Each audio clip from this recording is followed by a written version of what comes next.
Stasia Bliss. Welcome back to my channel. Today we are exploring more of the major arcana archetypes of the tarot.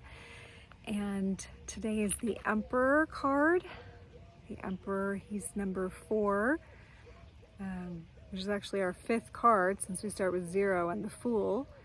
So today we're the Emperor. Last time we did the Empress. So the Emperor and the Empress go together as a masculine and a feminine archetype. These two are side by side in the tarot. So we have the Empress and then we have the Emperor.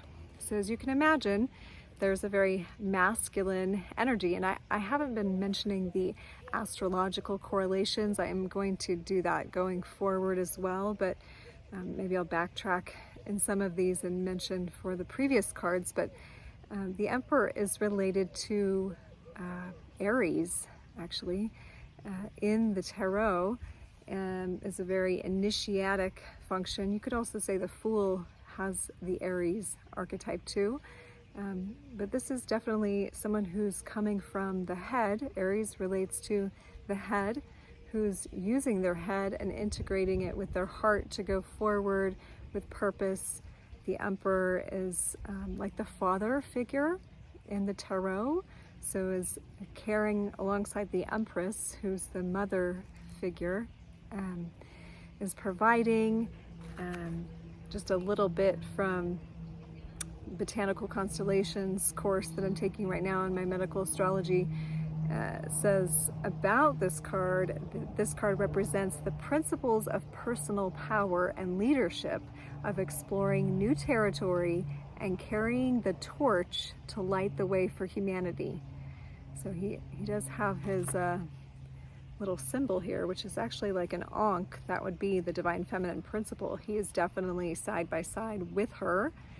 You do see Aries, it represented as the ram here in this card, and he's got the sphere and the symbol of like eternity, eternal creation, the never-ending circle. It says, the initiatic virtue of the Emperor is to lead for the good of all and integrate the mind and heart so the head is in the right place. It represents our relationship to our power. Okay, so this is how Kundalini comes in. The Emperor is representing our relationship to our own personal power. Okay, so when you think about that and you have this life force energy activated and initiated as it does with an awakening, and then you are trying to figure out how to work with this energy, and you are doing various practices to bring harmony to the inner home, and you are the one who's initiating that. You are making sure this is a priority, and you're doing this in consort with the Empress in yourself, which is, I need to nurture right now. Okay, now I need to take this other course, or I need to go to my yoga class. I need to do some breathing work. This is the Emperor at play, how to relate to the inner power.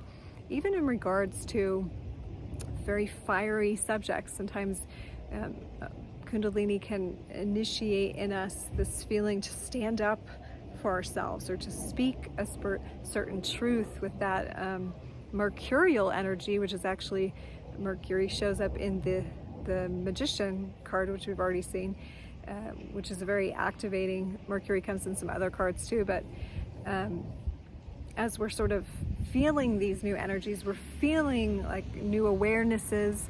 It's how we relate to that power in ourselves, how we manage it. Emperor is really that management of this life force energy, like the Emperor, you know, would manage his realm, much like a king energy. The Emperor is solid, is wise, is caring, is loving, is providing. All right, this is a place that we want to get to doing for ourselves as well, as we begin to drink from this, you know, eternal elixir of life that's being poured into us constantly. You could say his staff is also representative of the spine, and gripping and dealing with the energies that move in the spine, knowing it's gonna, you know, go around and around. He's got his crown chakra activated. So again, we're still early in the journey. So if you remember the tarot cards, it's not like you just go through the tarot journey one time. in your awakening. It's not like, oh, I'm already to the Emperor. No, there's a whole, like, you go through this whole process, and then you're constantly like weaving through, revisiting different archetypes as you go. So you are coming back again and again to the Emperor. And in fact, all the cards are lit up when you are in the integration and embodiment. You want to know that you can manage and be with all those energies at once. That's coming a little bit more multidimensional. Sometimes that can feel overwhelming. But for now, as you're studying and learning about and thinking for the next few days about the Emperor, whenever you're watching this, I am doing a new archetype every couple of days. So the day I'm recording this is actually the American Independence Day, and the Emperor is a very independent energy. I talked about independent and the phases of dependency in my video last night. If you didn't catch that, it's kind of a darker video. Sorry, I couldn't get out of my bed yesterday. It was very down in the Empress self-nurturing mode of rest. So the Emperor is a little more getting out there, doing what needs to be done for the progress, for the space that you manage for your body. He's got the colorful robes, so he's looking to make sure all the chakras are balanced. He's holding a balanced energy field, so that might mean, you know, doing some things to help that, whether it's your Qigong or it's your yoga, it's your breathing practices. He definitely has the third eye activation there with the jewel at the crown. And again, he's just like a steady and a stable presence. And interestingly enough, the next card we're going to do is the Hierophant. So the Empress and the Emperor are sandwiched between the High Priestess and the Hierophant, which are the more like esoteric or spiritual components to the physical masculine feminine. So Empress and Emperor are like, they're the physical representations of like you in your physical form, in your masculine feminine elements. The High Priestess and the Hierophant, as we'll talk about next time, this is the spiritual structure around that connects to a higher order. But with the Empress and the Emperor, we're definitely talking about the physical realm and taking care of one's physical body and eating the right foods. The Emperor and the Empress are nurturing the self, doing what needs to be done to manage that life force energy, being wise about it, being learned, taking care of business.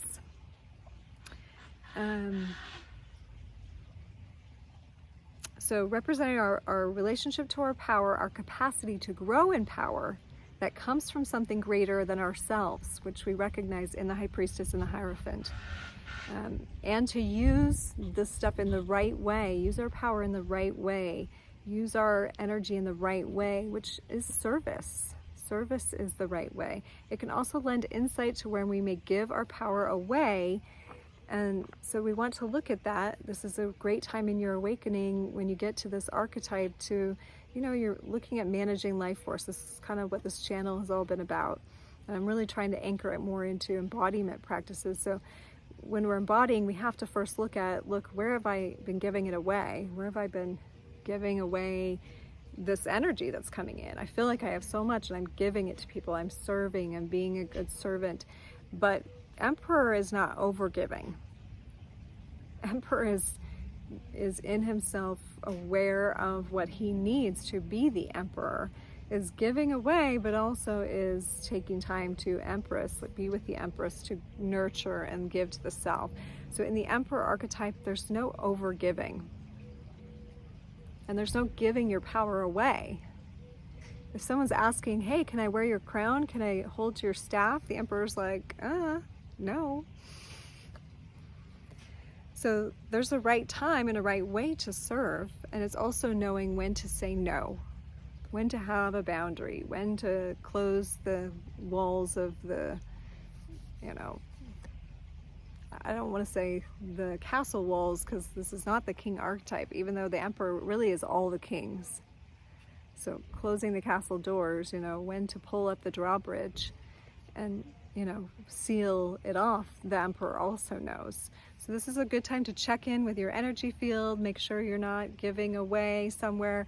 I like to do a little practice, and so I'll give this to you today as an Emperor practice of, when we think of Emperor and Empress, this is our magnetic electrical energy, and this is also how we repel and attract, okay? And so we are going to incorporate some of the magnetic energy of the Empress here to draw back any parts of ourselves. So I like to imagine that there's a magnet in the center, that's your Empress. Inside, remember, you're both. Inside, and all the places you've given power away, you've given energy away, you've given pieces of yourself, aspects of yourself away to other people, I want you to imagine those being attracted back to you through that magnetic energy to your center, back to your spine, back to your core. And remember, you can always help again, but it's returning to center to make sure you have access to your life force energy before you give out again. So we always want to return back to center. So Emperor is that reminder to check in. Where is my power going? Where am I giving energy? Where am I supporting other people? And am I supporting myself? Because if we are just emperoring so hard, but we don't empress, we don't give back to ourselves, then we actually deplete this vital life force energy. So, okay, that's all I've got on the Emperor today. So try that practice, fill the magnet, fill all those places you're giving, you're serving, like magnetizing all those pieces of you back. It's a little mini soul retrieval. Fill yourself in that Emperor power today. Independent, strong, but as we talked about yesterday, able to be interdependent, connecting with others. Thank you so much for tuning into my channel. I'm Stasia Bliss. We'll see you next time. Much love and namaste.